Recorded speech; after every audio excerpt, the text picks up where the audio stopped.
Friends, బ్రహ్మోత్సవాలు అనేది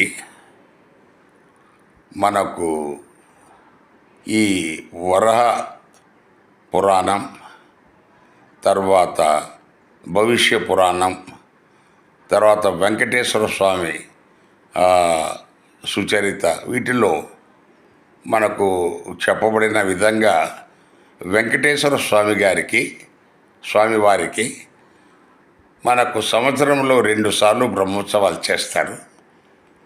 దాంట్లో బ్రహ్మ వచ్చి మనకు స్వామి వెంకటేశ్వరుణ్ణి పూజించి అభిషేకిస్తారు అని దాని అర్థం.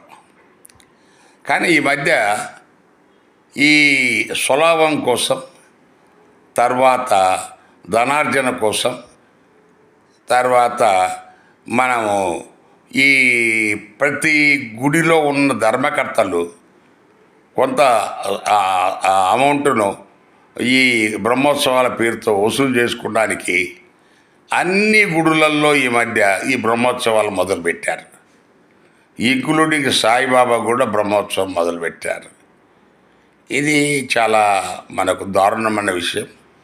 మనకు ఏ హిందూ ధర్మ శాస్త్రము, లేకపోతే పురాణము, ఇతిహాసము ఎక్కడ కూడా ఏ ఇతర దేవుళ్ళకు బ్రహ్మోత్సవాలు లేవు.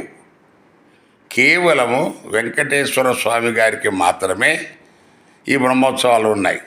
మరి దీన్ని డబ్బు కోసము రకరకాలుగా అన్ని గుడులకు చిన్న గుడి ఉంటుంది, ఆడ బ్రహ్మోత్సవం అంటాడు.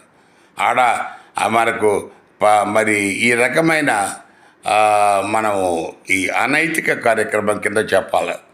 దయచేసి ఇది మానండి. Thank you.